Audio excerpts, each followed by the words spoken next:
When my grandma is on her deathbed, she tells me hoarsely that her only wish is to see me get married. I keep crying to the point that I can barely utter a word. That's when my entire family turns to look at my boyfriend, Robert Fuller. Robert lets out a small sigh before wiping my tears off my face gently. Then, he leads me out of the ward, but as soon as the door is closed behind us, his expression goes cold. Clary, we've been together for 7 years. You know I hate getting forced into doing things by others the most. Love is something that occurs by nature. It shouldn't be forced to happen just because others have opinions on how it should go. He strokes my hair comfortingly. Let's not rush our marriage, hum. Why don't we breach this topic? Again, once things in my company go steady, after it gets listed. What do you think? Anyway, I have a meeting to attend at night. You should deal with your family for the time being. I'll bring you a gift when I visit you tonight. Before I can respond to Robert, he turns on his heel and leaves with his secretary, Michaela Glenn. The moment they enter the elevator, I witness Michaela standing on her tiptoes so that she can arrange Robert's tie for him skillfully. Robert never turns her away. After wiping my tears away, I return to the ward and take Grandma's hand with a smile. Don't worry, Grandma. I'll get married in 3 days. Before I get married,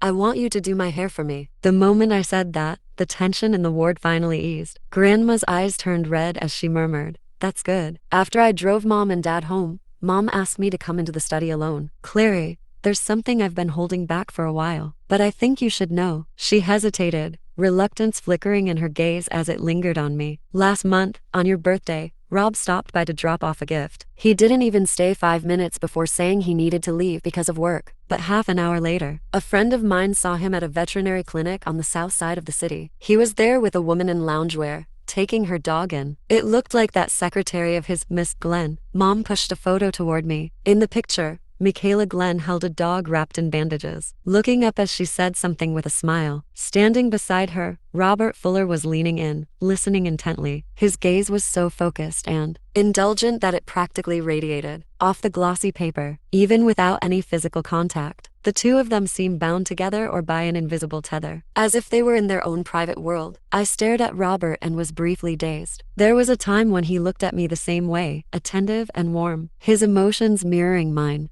It was a stark contrast to that day, when I hadn't even finished wiping my tears, and he was already speaking in a low voice, urging me to see the bigger picture, be reasonable, and not make things harder for him. "Clary, you and Rob have been together for many years. If he really wanted to propose, he's had more than enough chances to do it. Instead, you ended up having to force his hand. I'm just terrified that you'll get hurt. Maybe it's better if—" "Mom," I cut her off before she could finish speaking. "I'm getting married. But who said it was going to be to Robert?" By the time I got home from my parents' place, it was already late. When I pushed the door open, I didn't expect to see Robert still awake. He was sitting on the couch in loungewear, monitoring the stock market. He closed his laptop when he heard me, took off his glasses, and looked over inquisitively. "Why are you back so late?" The corners of my lips curled into a smirk. I almost wanted to say that he had plenty of nights when he came home even later than I did, but it felt pointless to bring it up. Instead, I settled for a half-hearted excuse. "It's nothing. I just stayed late to talk with my mom." He nodded, then picked up a necklace from the jewelry box on the table. The stones caught the light as he stood and walked toward me. "Clary,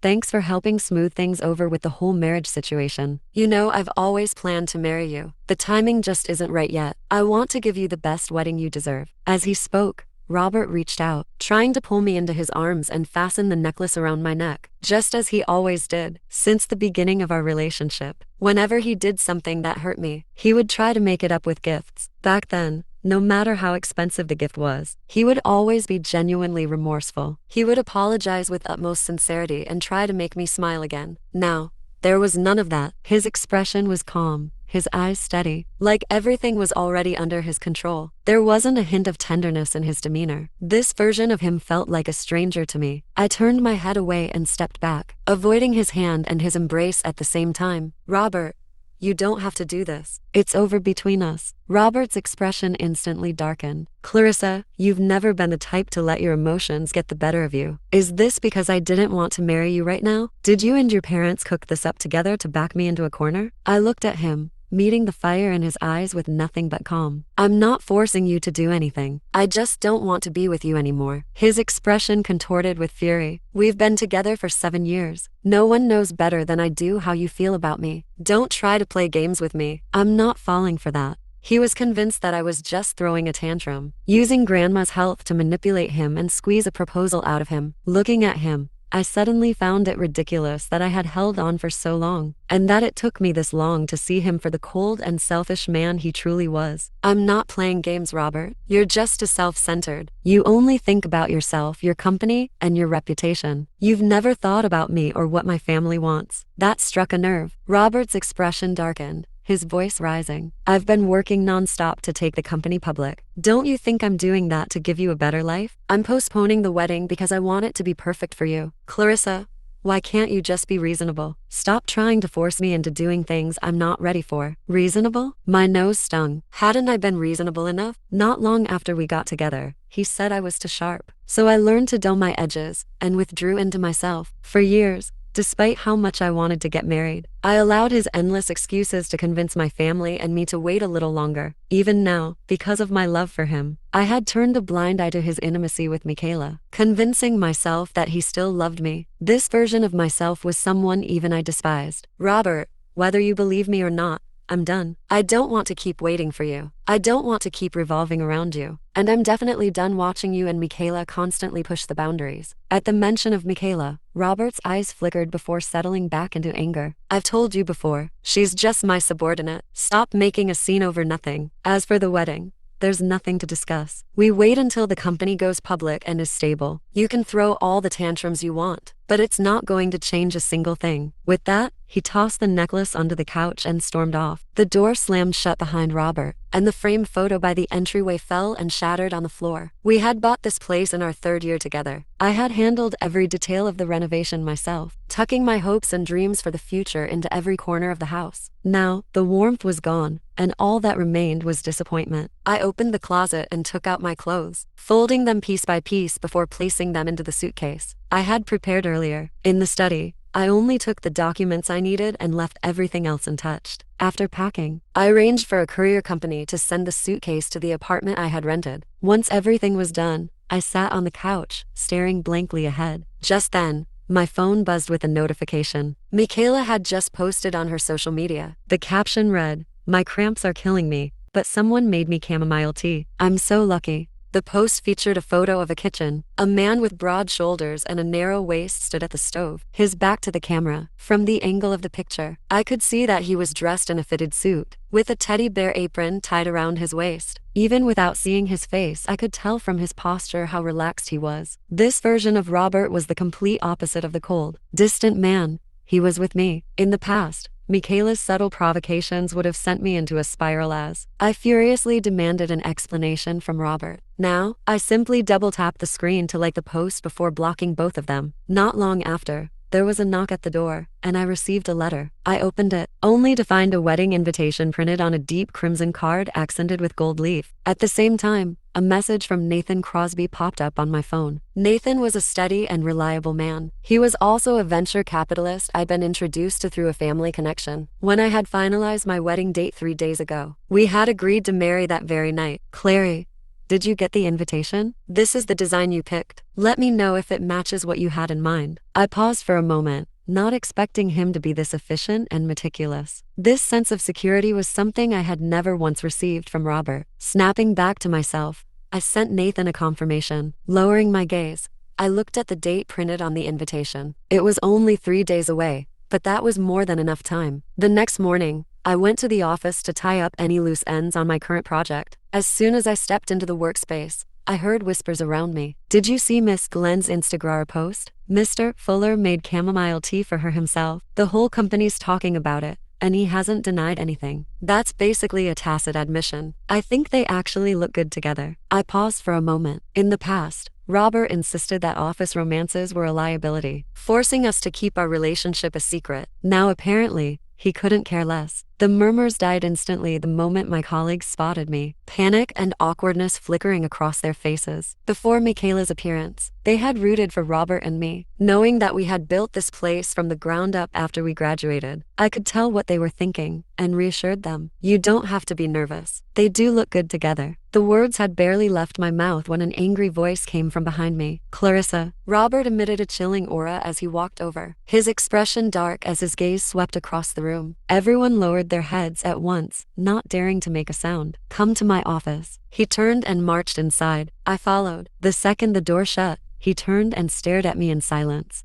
What was that about yesterday? Liking Michaela's post, then blocking me? I leaned against the door, keeping my expression neutral. I said, "The like was a blessing. As for why I blocked you, it's because we've already broken up. There's no reason for me to hold onto your contact information." Robert's fury only intensified. "A blessing? Do you have any idea how much your actions messed with Maya? She was racked with guilt all night, apologizing to me over and over, worried that she'd caused a misunderstanding." I couldn't help laughing at the sheer absurdity of it. If she really felt guilty, she should have apologized to me. But we're over. Whatever happens between you and Michaela has nothing to do with me. Whether she feels guilty or not is none of my concern. Robert stared at me, his jaw tight as he practically hissed, "Fine, Clarissa. You've got guts. But let's see how long you can keep this up." He dismissed me with a flick of his hand. Less than 10 minutes after I got back to my desk, a new announcement popped up in the company group chat. I had been stripped of my position as director of the project department. Michaela was taking over the core project I had spent 6 months preparing, one that was days away from completion. As for me, I was reassigned to the logistics department to handle trivial administrative work. I stared at the message, and my chest tightened despite myself. I had already planned to resign. I just wanted to finish the project before leaving. After all, it represented the pinnacle of my career up to this point. I thought that even if the relationship was over, what we had built together still meant something. But now, I realized that it had only ever meant something to me. Still,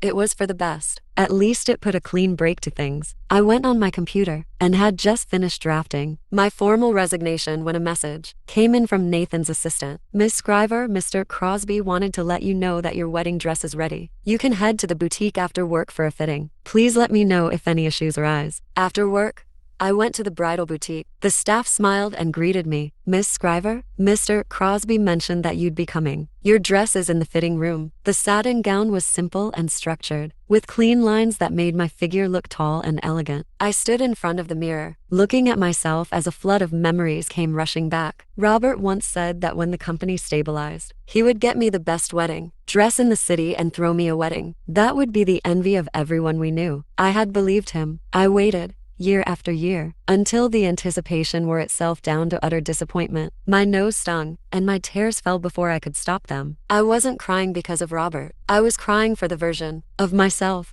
who had foolishly wasted 7 years loving him. Just then, a chorus of respectful greetings came from the front of the shop. "Welcome, Mr. Fuller." My body stiffened as I slowly turned around. Robert stood at the entrance, staring at me with surprise written all over his face. He quickly noticed the redness around my eyes, and for a fleeting second, his gaze softened with a trace of pity as he walked over to me. "The dress looks good on you. If you like it, I'll get it for you." He paused before adding, "I know I've neglected you lately, but that's because you haven't been listening. You keep pushing me into things I'm not ready for. If you can just be patient and listen to me, I promise I'll marry you once the company stabilizes." He thought I had come here alone to try on a wedding dress, because I desperately wanted to marry him. I was about to explain when Michaela's soft and gentle voice came from behind him. "Rob, I picked my dress. Have you chosen your suit yet?" She walked over in a white wedding dress and affectionately slipped her arm through his. Robert's body stiffened. He instinctively tried to push her away, but was afraid of making it too obvious. So he settled for a sloppy excuse. Robert explained,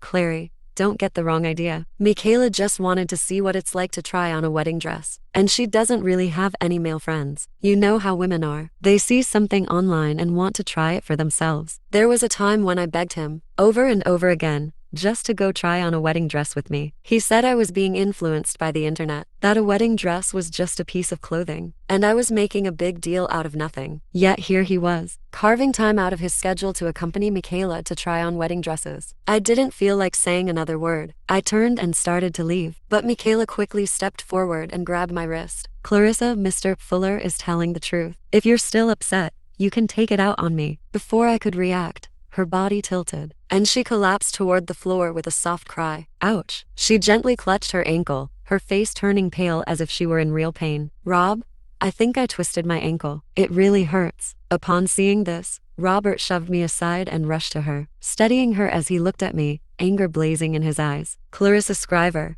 You've gone too far. He scooped Maya into his arms and marched out of the boutique without the slightest hesitation. As I watched his retreating figure, all I felt was a bitter sense of irony. This wasn't the first time Michaela had used such a pathetic stunt to frame me. I used to think that Robert was just being misled, but now I understand. He wasn't blind. He just didn't care. He had never loved me, which was why he was so willing to take her side every single time without ever getting the full picture. When I got back to my apartment, my phone kept lighting up with messages, all from Robert's business account. Clarissa, get to the hospital right now and apologize to Michaela. If you don't, I'm pushing the wedding back indefinitely. I don't care if your grandmother's dying. I'm not backing down. The messages were radiating pure, unadulterated selfishness. He even dragged Grandma into it. I was so angry that my stomach air-hurned. I deleted and blocked his business account without another thought. After that, I logged into the company's HR portal and formally submitted my resignation. The moment it went through, it felt as if the heaviness that had been sitting on my shoulders for so long had finally lifted. Meanwhile, Robert had just finished sending his threats, his expression dark with irritation. Rob, do you think Clarissa's really mad at me? Michaela murmured. It's all my fault. If it weren't for me, none of this would have happened. It's not your fault. She's the one being unreasonable, he reassured her, his tone laced with certainty. Don't worry, I'll make this right for you. In the past, whenever he used the wedding as leverage, I would always give in first. He believed this time would be no different, but early the next morning, he got a call from the HR department. Mr. Fuller, Miss Scriver has tendered her resignation. She's very adamant about it. We couldn't persuade her to stay. The moment Robert heard that, his anger flared, and he drove straight to our apartment. But when he opened the door, all of my belongings were gone. He pulled out his phone and tried to message me from his business account, only to realize that account had been blocked too. A flicker of unease rose in him, and it peaked the moment he saw the wedding invitation on the table. I was listed as the bride, but Robert wasn't the groom. In an instant, all the color drained from his face. The invitation slipped from his hand and fluttered to the floor. Robert stood frozen, gripped by a fear he'd never known. Over the last 7 years, he had always known exactly how much I loved him. He was certain I would always be there, heart in hand, waiting exactly where he'd left me. No matter how much he neglected me, I would keep our home intact and believe in his promises. However, the wedding invitation chipped away every last bit of his arrogance. He stumbled back and called me, but all he heard was a cold, mechanical voice telling him he had been blocked. Robert refused to give up. He tried to leave a voice message on WhatsApp, and a red exclamation mark popped up almost immediately. Robert tried every possible way to reach me, only to find he'd been blocked on every possible platform. His heart dropped. Then, he ran out of the apartment, his mind consumed by a single thought. He had to find me and make me call off the wedding. I couldn't marry someone else. He wouldn't allow it. In 7 years, he had rarely gone there on his own. He always used work as an excuse to brush off my family. But now, they were his only hope. The car screeched to a stop in front of the house, but Dad stepped out and blocked his way. What are you doing here? Dad had no intention of letting Robert in. Robert was breathless, his voice tinged with urgency. Henry, I'm here to see Clarissa. Is she home? I need to talk to her. Dad let out a cold laugh, his expression sharp with ridicule. Don't call me that. We're not on a first-name basis. She's not here. Since you've already broken up, stay away from her. Robert tried to move past him, but Dad reached out and stopped him. In his desperation, Robert dropped the cold, composed facade he always wore. His eyes reddened as he admitted, Henry, I know I messed up. This is all my fault. I've neglected Clarissa, but I'll fix it. I'll marry her right away. Please, just let me see her. Mom stepped out at that moment, her eyes already red. She looked at him in utter disappointment. Robert, Clary waited for you for 7 years. She waited for you from the height of her youth until her heart turned to stone. You kept saying that the timing wasn't right. You kept saying you wanted to give her the best. But all you ever did was make her, Walt, and endure everything on her own. Her grandmother's only wish was to see her married before she passed. And what did you do? You walked out on her to be with your secretary without so much as a word of comfort. Your company and your IPO are the only things that matter to you. Your heart never had room for Clary, and you never had a shred of empathy for this family. Every single word she said hit Robert right where it hurt. We kept telling her that you were just busy, that you really did love her. She spent years making excuses for you and enduring everything on her own. It wasn't until she told us she was getting married to someone else that her father and I realized just how deeply you had hurt her. Dad chimed in, his tone grim. Now you're panicking? Where was this energy years ago? You don't cherish her after you've lost her. Get out. you aren't welcome here. If you show your face on this property again, I'm calling the police." He slammed the door shut, refusing to waste his breath on Robert. Robert stood outside in a daze, unable to snap out of it for a long time. Only then did realization dawn upon him. Everything I had done before wasn't a tantrum or a game. I had truly made up my mind to cut him out of my life for good, and he was the catalyst. Robert sat in his car dejectedly, unable to move for the longest time. All he could see in his mind was me. He recalled the way I used to run into his arms when I was younger, the way I handled the company for him, the light I always left on when he came home late, and the calm, distant look in my eyes. The last time I saw him, all the things he once took for granted had been forged into a blade that now pierced right through him. The day before the wedding, I spent the entire day going over the venues with Nathan, confirming the schedule and double-checking every detail. No matter how tedious the preparations became, he remained right by my side, patient and composed. Every decision, he asked for my opinion first, always putting how I felt ahead of everything else. This feeling of being valued was both unfamiliar and heartwarming. We didn't talk much, and there was no grand gesture. Instead, we simply focused on guiding everything right. Nathan remembered that I didn't like overly complicated decorations and took the initiative to streamline the ceremony until it felt right for me. All of his consideration was hidden in his actions. It was nothing showy, but enough to make me feel at ease. In the evening, I went to the hospital to see Grandma. She had been drifting in and out of consciousness before, barely finding the strength to speak. But now she was propped up against the headboard. Her eyes were clear, and she looked so revitalized that it was as if she were a different person entirely. When she saw me, she lifted her thin hand and beckoned me over. "Clary, come here." I walked over to her bedside and took her hand. "Grandma, you look so much better today." She smiled and nodded, her gaze lingering on me with pure affection. "Clary, you're getting married. I have to hold on and see my granddaughter walk down the aisle." The nurse nearby mentioned that Grandma had suddenly regained her energy that morning. She had been eating and drinking well, and she kept insisting on doing my hair. A wave of bitterness and tenderness washed over me. My eyes began to sting, but I forced myself to keep smiling, determined not to let her worry. Grandma had me sit on the chair by the bed, picked up the comb beside her, and slowly began to comb my hair. Her movements were gentle and careful, as if she were afraid of hurting me.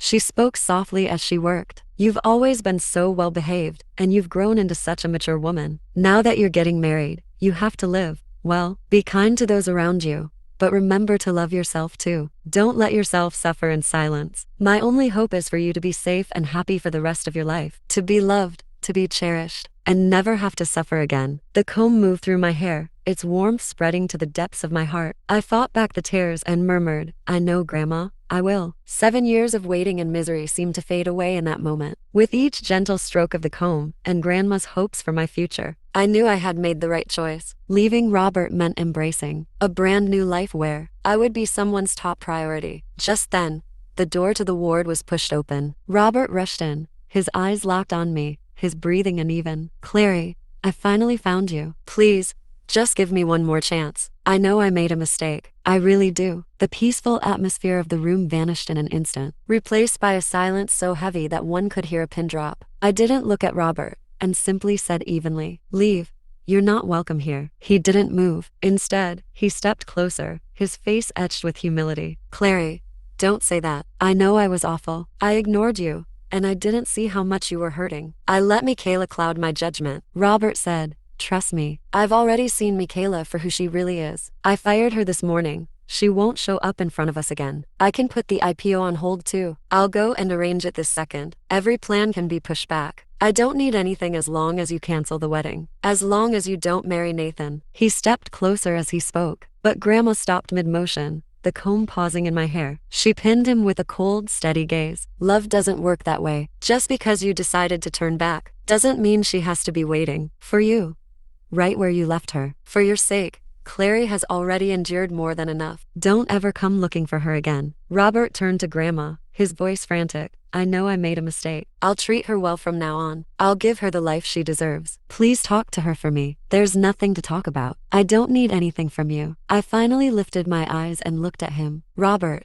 I already told you. We're done. I never wanted your last-minute compromises or the reparations you only thought to offer after you'd already lost me. What I wanted was for you to hold me in your heart for the last 7 years. I wanted you to see my tears when I was hurting, but you never gave me that. You only ever cared about your work, your reputation, and your timing. You never once asked what I wanted, and you never cared how I felt. So now, when you say you regret it, and that you're willing to give everything up, it doesn't matter anymore, because it's too late. My voice stayed steady the entire time, without a trace of anger. Once a heart had turned to stone, it no longer stirred for the person who hardened it. Robert's face went pale, his panic intensifying. It's not too late, Clary. As long as you cancel the wedding, we can start over. I'll spend the rest of my life making it up to you, okay? I can give you everything. I can give up everything for you. He tried to step forward again, but Nathan positioned himself between us. Mr. Fuller, this is a hospital ward. It's also a private space for my wife, her grandmother, and me. I'm going to have to ask you to leave immediately. At the mention of wife, a flash of malice flickered in Robert's eyes. This is between Clarissa and me. It has nothing to do with you, he warned. It had everything to do with me,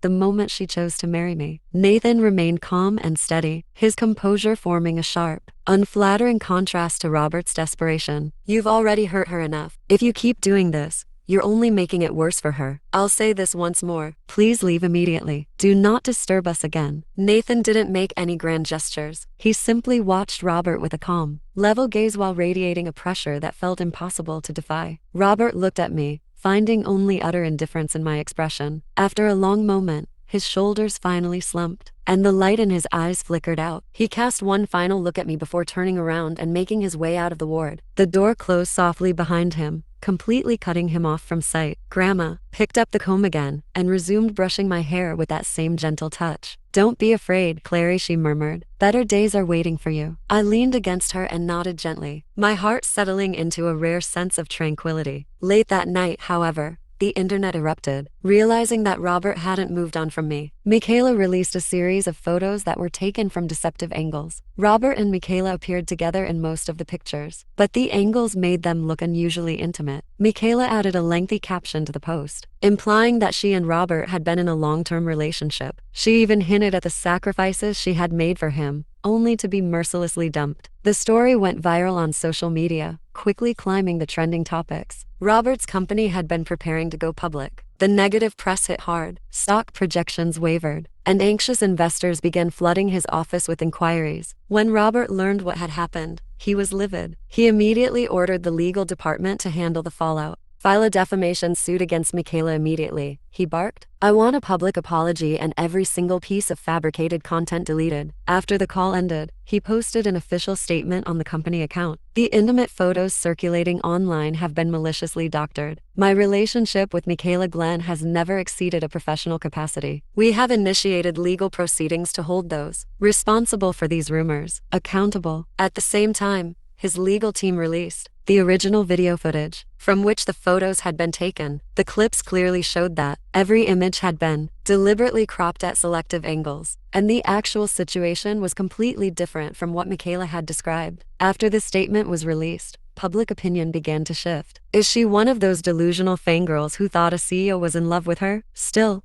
Mr. Fuller isn't exactly a saint. He had a girlfriend and still kept things ambiguous with someone else. They're two sides of the same coin. In the process of gathering evidence for the defamation suit, the lawyers stumbled upon a trail of much darker secrets. After recovering deleted files from Michaela's computer and reviewing the surveillance footage, they discovered that she had repeatedly deleted the work reports and personal messages I had sent to Robert, causing him to believe that I had been negligent and distant. Worst of all, she had intentionally leaked my project plans to our competitors, only to anonymously report it as an error on my part. On top of that, she had privately contacted my friends and spread rumors that I was only after Robert's money and had already set my sights on someone else, ensuring those lies reached him. There were even surveillance clips showing her deliberately driving a wedge between us. Clary doesn't seem very happy with you lately. She told her friends, you're constantly neglecting her because of work, and that you don't actually want to get married. About that error in the last project, she actually told me she left that loophole on purpose so you'd pay more attention to her. When the evidence was laid out before Robert, he was utterly stunned. For 7 years, he had always thought that I had become more unreasonable, more difficult, and more prone to picking fights over nothing. It had never crossed his mind that Michaela had been pulling the strings the entire time. He thought he was building a future for us, but in reality, he had been blinded by someone else while he pushed the only person who ever truly loved him straight into another man's arms. The weight of his regret and bitterness nearly drove him insane. On the day of the wedding, I was still in the dressing room, touching up my makeup, while Grandma sat nearby, watching me. Over the past few days, her illness seemed to have vanished entirely, and she became increasingly spirited. At that moment, a commotion suddenly broke out outside the hotel. My assistant sent a message saying that Robert had arrived with a group of friends and was trying to force his way into the ballroom, but had been stopped by security. I didn't get up. I simply lowered my head and smoothed out my dress. Some things had to come to an end that day. The noise grew louder and louder, and Robert's voice eventually carried into the dressing room. "Clarissa, come out here. We've been together for 7 years. How could you just walk away like this?" Robert cried. "Have you forgotten those days when we lived in a cramped rental apartment, eating whatever we could salvage when we first started the company together? Have you forgotten the first birthday I celebrated for you, when you cried and said we would be together forever? Clarissa, I know I messed up. I know Michaela lied to me and that I've been neglecting you. Just give me one more chance, and let's start over, okay?" His voice was thick with desperation and reluctance, as he called for me over and over again, recounting memories he had long since forgotten. Dad heard the ruckus and stepped out to handle it. "Robert, haven't you caused enough of a scene? Clary stayed with you for 7 years. You know exactly how much she suffered and how much she endured. You couldn't give her the stability she wanted, and you never made her feel valued. Now that she's found someone who will cherish her, how do you have the nerve to come here and cause a scene? What's the point of saying you're sorry now? Stop making a fool of yourself and get out of here." The noise outside gradually died down, leaving nothing but the sound of Robert's heavy breathing. I took a deep breath and stood. Nathan extended his arm right on cue, and I gently took it, walking toward the ballroom by his side. The doors slowly swung open, and the wedding march began to play. The guests rose to their feet, their eyes fixed on us. I looked up to find Nathan watching me with a gaze so tender that it seemed to promise that, as long as he was there, everything would be all right. I held my head high and stepped onto the red carpet, my stride steady as I walked toward the stage. All the pain from the past and all those years of waiting were sealed away as the doors closed behind me. When we took center stage, the officiant began to lead us through the ceremony. Nathan took the ring and gently reached for my hand. Suddenly, the side entrance to the ballroom was thrown open, and Robert rushed in, disheveled and drenched, breaking free from security as he ran toward the stage. "No, Clarissa, don't marry him." Security immediately gave chase, pinning him down and preventing him from going anywhere. He could only stare at me through the crowd, as he screamed my name over and over again. "Clary, don't marry him. Come with me." I didn't look at him. Instead, I picked up the ring meant for Nathan. As Nathan slid the ring onto my ring finger, I held his hand and placed the other ring onto his. At that moment, Robert suddenly fell silent. He stared blankly at our intertwined hands and at the matching rings catching the light. The madness and resentment slowly drained from his face, replaced by a hollow pallor. He had witnessed with his own eyes that from this moment on, I would never belong to him again. He would never have the chance to make up for the time he'd wasted, and he could no longer hold on to the woman who had once loved him with her whole heart. Security moved in and hauled the dazed Robert away. This time, he didn't struggle or speak. He was like an empty shell, letting himself be pulled away. The ceremony continued without any further interruption. When the officiant declared us husband and wife, the room erupted into thunderous applause. I looked toward the audience to see Grandma sitting there, a look of pure relief on her face, and tears of happiness glistening in her eyes. In that instant, I felt nothing but peace and joy, grateful that I had made the right choice. Life after the wedding was calm and comforting. Nathan always respected my wishes and supported me as I rebuilt my career. When I was busy, Nathan would quietly take care of everything at home. When I ran into difficulties, he stayed by my side and worked through them with me. He remembered every single one of my preferences and made me feel cherished beyond measure. Grandma's health improved more and more each day, and before long, she was discharged from the hospital. She would often hold both my hand and Nathan's, smiling so widely that she could hardly contain her joy. She said this was the most at ease she had ever felt in her life. As for Michaela, I only heard about her situation from a former colleague. Her defamation case was finally settled. The court ruled entirely in Robert's favor, ordering her to issue a public apology and pay a massive sum in damages and legal fees. The compensation was substantial, and she had little savings. To avoid prison time, Michaela had no choice but to list the house her parents had left her for sale and borrow money from family and friends. Before she could barely scrape together enough to pay it off. After paying off her debts, she was practically bankrupt. Michaela had originally thought she could find an ordinary job to get by, but her criminal record and the scandal had already spread throughout the industry. No company was willing to hire her. Even when she tried to settle for an entry-level job, people would recognize her and whisper behind her back. With nowhere left to turn, she packed a few of her belongings and slunk back to her hometown. I heard that even her family there found her embarrassing and refused to take her in. After that, no one ever saw her again, and no further news ever surfaced. Compared to Michaela, Robert hadn't fared much better. After the wedding, he completely lost interest in managing the company. Michaela's scandal had yet to die down, leaving the company plagued by a relentless stream of negative press. One by one, investors pulled their funding, and several major projects that had been all but finalized suddenly fell through. On top of that, Robert's condition deteriorated. He often failed to show up at the company for days at a time. Internal morale collapsed, and projects fell into shambles. It didn't take long for the company to hit a total liquidity crisis. In less than half a year, Robert had no choice but to sell the company, as a whole, at a price far below its previous valuation, barely enough to cover the debts he owed. After selling the company, Robert completely disappeared from public view. Some said he had gone abroad, while others claimed he had moved to another city to start over. But no one had actually seen him. It wasn't until 3 years into my marriage that I stumbled across a thread on a local forum. While scrolling through my phone, the poster claimed that while visiting a cathedral in the mountains, they had seen a deacon who looked very much like Robert. He wore a deacon's stole and spent his days praying. The sharpness had vanished from his gaze, replaced by emptiness. No matter who tried to speak to him, he rarely responded. There were plenty of guesses in the comments, but without any concrete evidence. They remained nothing more than speculation. As for the truth, I didn't care to find out. He was like a book I'd finished reading long ago, tucked away in a dusty corner of my memory. All the pain I once carried, and all the years of waiting had eventually become proof of my personal growth. They taught me that true happiness was never built on one person constantly giving in or waiting alone. It came from mutual effort and from being valued in return. To be loved was to be known. True love never needed to prove itself, and it never needed to be waltzed for. Don't forget to like and subscribe for more interesting stories.